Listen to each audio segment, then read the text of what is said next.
to episode 17 of the DarthEasy Show. So guys, once again, welcome to another awesome week of the DarthEasy Show. And this week we have a fun week ahead of you. I actually got to see 2 movies this week.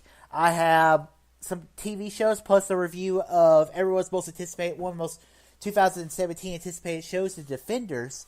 I have no video games to talk about this week, but I have a new anime I want to talk about, and then we'll talk about what's coming up next week. So guys, sit back, relax, and enjoy another episode of the DarthEasy Show. And we hit right off with the movies. So the first movie I saw this weekend, well technically I didn't see it this weekend, I saw it a couple weeks ago. I got to go see a screener of the Hitmans Bodyguard a week early.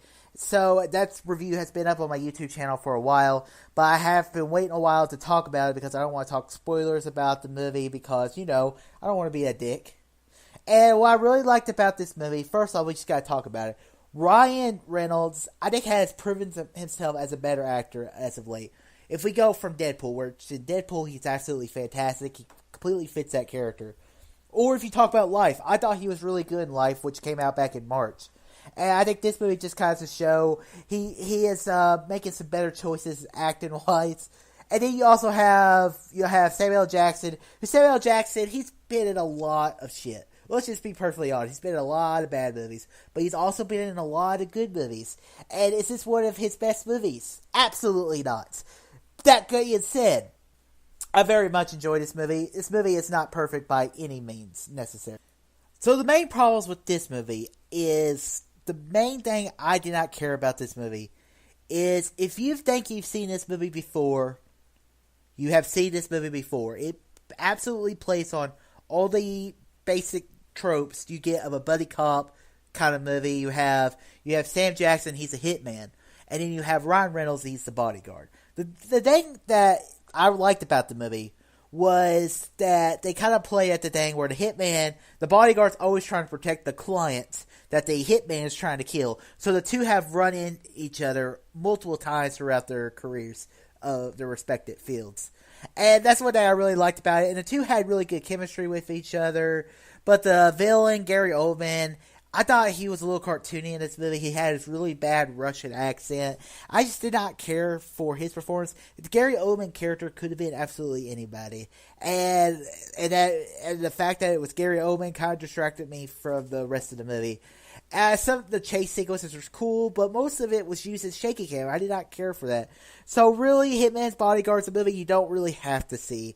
So it's funny, but it's worth checking out on a rant. Make sure you check out that review on my YouTube channel right now. The movie I just got out of theater seeing is Logan Lucky. This movie is starring Channing Tatum, Adam Driver, Katie Holmes, Daniel Craig, some other more actors in there. You also have Seth MacFarlane in there. It's directed by Soderbergh or something, the guy who did the Ocean's movies. And the thing I liked about this movie was I thought the main actors had really good chemistry with each other. I thought Channing Tatum and Adam Driver had really good chemistry, and I really thought they nailed the country West Virginia accents.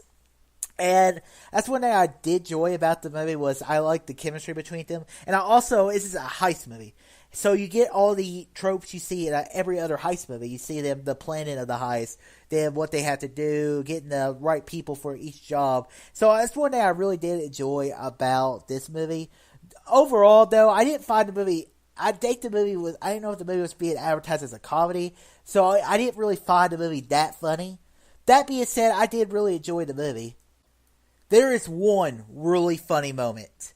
And it was a direct reference. It was a Game of Thrones reference where you have the inmates. They're rioted or they're basically doing a riot just so they can keep just so they can help out Daniel Craig and Adam Driver out. They're getting paid for it, and they're like, all right, we're giving you your demands. We're giving you the 5th book, A Dance of Dragons, but the last book has not come out. And that was really, really funny because as a book reader of Game of Thrones, that is very frustrating that George R. R. Martin still has not given us the 6th book of A Song of Ice and Fire.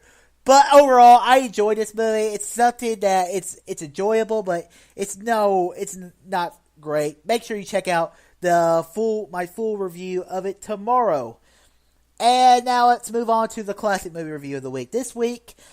Last week I got really super ahead on my classic movie schedule. And I'll be having some of those reviews coming out in the next few weeks. Right now I'm 2 weeks ahead. I'm getting ready to see another movie probably tomorrow. But the movie I watched this week is the continuation of my Indiana Jones movies. Indiana Jones and The Temple of Doom. This is the second Indiana Jones movie, which I actually have never seen Indiana Jones. I saw the first one a year or so ago, and I've already talked about that one on the podcast. And now talking about The Temple of Doom. I didn't love Temple of Doom. I thought the movie was okay. There was just some of the villain in the movie I thought was just okay. And then it's kind of my kind of feeling about it. But I want Indiana Jones fighting Nazis. And the villain just was not cool. I kind of like the idea of it, but overall I wasn't completely wild. I liked the movie, don't get me wrong. But I don't think it's a masterpiece. I think a lot of people do hold to my sentiment about that movie. I didn't like the love interest in the movie. I thought she was just I didn't think she was that great in the movie. I thought she was okay as a love interest, but I liked the girl they had in the first Indiana Jones movie a lot better. And but the one character I really did like was Round Small, Round Top, the little Chinese kid. I thought he was really good in this movie. And it's funny because my next week's movie, which I can go ahead and spoil it, I guess. This week's on my classic movie schedule, or next week, is The Goonies. So, and he's in that, and I was interested to see him in it again. So overall, Indiana Jones Temple of Doom, it's a very enjoyable movie, but it's not a movie you're going to absolutely love. Make sure you check out that full review on my YouTube channel right now. And now it's time to move on to the TV segment of the show. This is where I break down everything going on in the world of television that DarthEasy is watching. And the first show to talk about is Big Brother 19, episode 22 through 25. So this week, it was very predictable. That's one thing I'm not liking about this season of Big Brother. It's so predictable. I wish something crazy would happen, because nothing crazy has happened. Paul is just running the game right now. Basically what happened this week, you had Cody, he goes home. All right. Then they bring back Derek who won Big Brother 16, and he's a great winner, one of the top 3 winners of all time. But they didn't really give him much to do, and it was just a flashback, and we did not need that. We did not need another episode on a Friday. That's too much Big Brother for me. Sunday was an episode I like, because you see Christmas win HOH. I don't like Christmas. The one person I'm rooting for is Mark. I'm hoping Mark can go a lot further. But I don't know if he will, and Mark is just this idea to Christmas. He says, I'll go after the other couples, keep me in the game, and you can use me as a weapon. And it was a good pitch by him. We'll see if it pays out Tuesday or tomorrow. So let's move on to Last Week Tonight with John Oliver, Season 4, Episode 22, Nuclear Waste. This was not the best episode, John Oliver. I kind of was not really paying attention that much around it, but it was a funny episode. I enjoyed the show, but really not much worth talking about. He did talk about the Trump and the Nazis thing, and I don't really want to get into that because I already did a little rant last week. Now it's time to talk about Game of Thrones, Season 7, Episode 6, Beyond the Wall. Dragon down! Dragon down! Viserion is down! Viserion down! Someone get a med pack! The dragon is down! This was such a crazy episode of Game of Thrones. You have the Magnificent Seven, which I'm calling him, go north of the wall to capture a White Walker, to bring him back south, to show the Cersei so they can get this armistice going. And we'll actually see next week if that actually pays out. But they get the White Walker, and then they see the army of the dead coming. They tell Gendry, run back to Eastwatch, tell Daenerys to come here and rescue us. And then you have the 7 of them, or the 6, plus the red, you had the 6 of them, plus the red shirts, just standing by this lake. It's the only way they could have survived. The Hound, the idiot, decides to throw rocks at the White Walkers, and the ice doesn't break. And he's like, uh-oh. And then it was a great moment in the episode. But then you had this epic fight. But one thing I really liked about the episode was we got hints of how this can end. Is that we kind of learn a little more about the White Walkers. That whenever John he defeats like a commander or like a small general of the White Walkers, and once he kills him, the White Walkers that were with him all fell apart too. So here's the thing about the White Walkers. Then the White Walkers, then the Night King, he is the first He's the first White Walker. If he falls, they all fall. So they're kind of like a hive mind, which is a very interesting way, but good luck getting him, because that guy, he should be quarterbacking for the Jets or the Giants or some football team that really needs a good quarterback, because he threw a ice spear at Viserion, and Viserion's down. And not just that, now we have an ice dragon. And there was also this really good romantic moment between Daenerys and... He had this really great romantic moment between Daenerys and Jon, even though they're aunt and nephew. It's a little weird, but hey, it's Game of Thrones.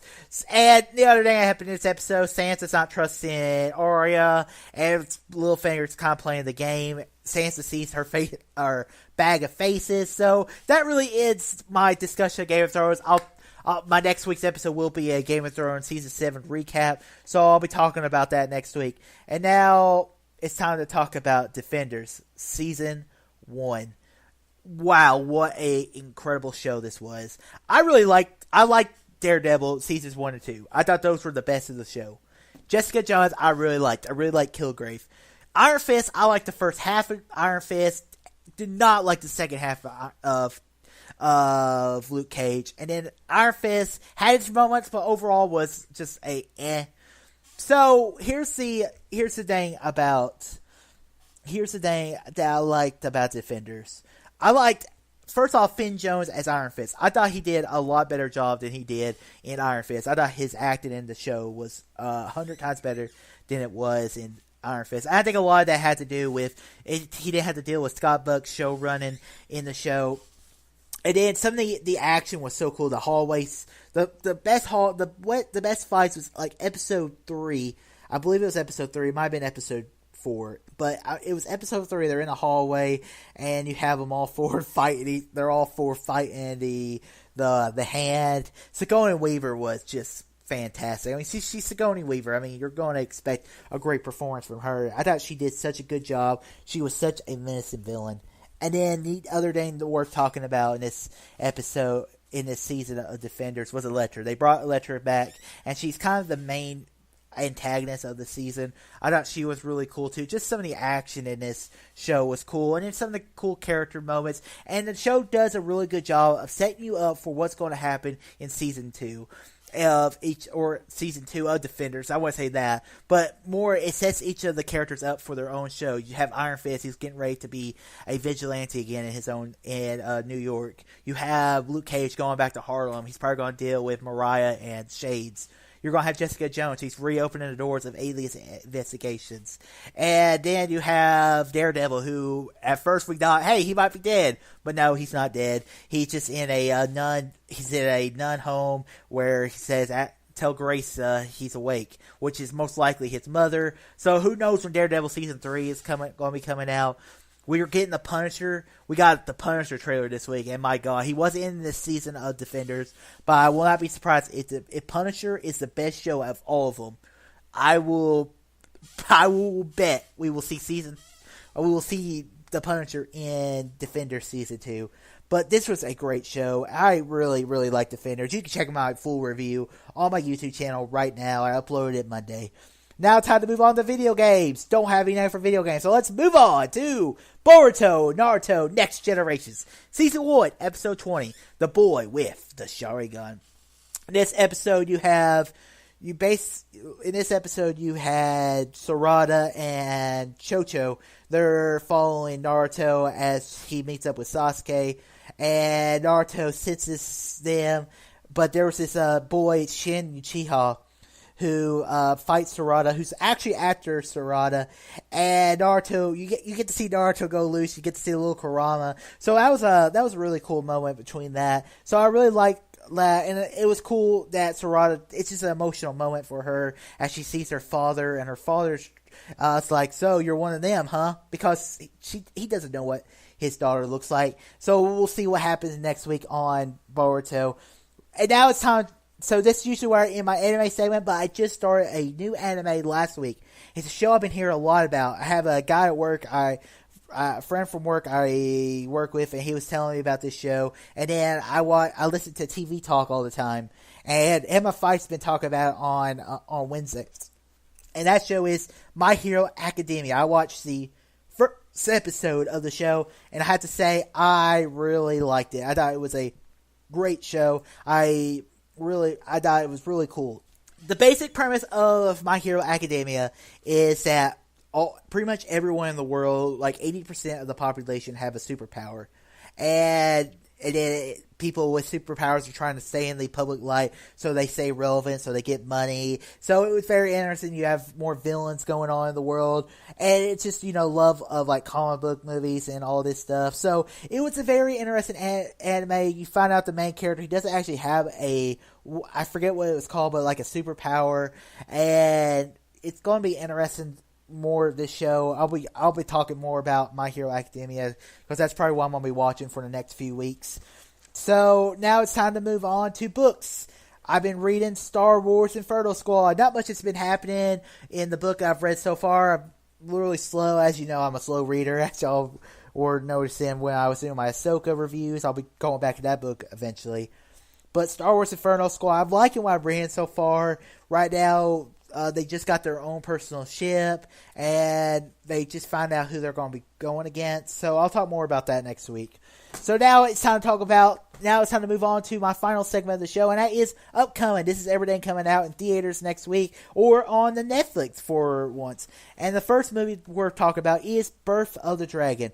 Birth of the Dragon's the movie about Jet Li or Bruce Lee, one of those two guys. I think it's Bruce Lee. So it's going to be about Bruce Lee, how he because you had the movie called The Way of the Dragon, so it's kind of the birth of the dragon and some of the kung fu stuff. I don't know if this movie's going to be any good. I just found out about this movie a few weeks ago. Now, this could be a John Wick situation or a Cloverfield situation, or it could just be a direct video movie. And right now, I don't know if I'm going to be seeing it yet. If I see it next week, then yay. If I don't see it next week, oh well. So I'm either going to be seeing, will be seeing it or not be seeing it. I'm going to be waiting for the Rotten Tomatoes score to come out for this movie, because that's a big thing for me, is I got to find out if the movie is even worth seeing. And then the one other movie which I will be watching, which I don't think is going to be any good, is Death Note. Death Note streams on Netflix. Just talk about my anime. I love the original Death Note series that I watched all the first 2 seasons of Death Note. Absolutely love the show. And I was really excited for a adaptation into a live action American, because I thought you could take the characters and, turn them into, just because you could take the ideas of Death Note and throw it on its head and do a really interesting show. I've already heard the movie's not that good because they premiered it at Comic-Con, but we'll find out. I'll find out this Friday or Saturday whenever I get to watch it, and I guess I'll talk about that next week. And guys, that ends this week's episode of the DarthEasy Show. So guys, make sure, if you're not doing it already, subscribe to the YouTube channel, and make sure you subscribe to me on the iTunes feed. I upload this episode every week, usually on Tuesday or Wednesday. For the foreseeable future, I'm going to either have a Monday night or Tuesday. They're like 4 or 5 period. If I'm not going to be seeing a movie Monday or Tuesday, I'll probably upload the episode Monday. So this episode could either be up Monday, or it could be up Tuesday. It'll be up Tuesday morning, because I'll probably record it after I get off work. I work second shift, so I'll get off around 11. So probably expect like a 1 o'clock this show to drop online. But also more talking about it's getting crazy right now. Right now, we're getting a little dry spell of movies, but September's looking really promising. So I'm looking forward to talking more about with y'all. Make sure you follow me on my Twitter.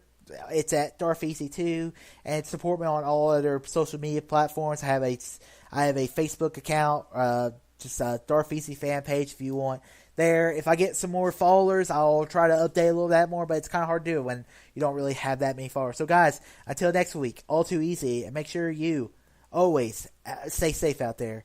Bye!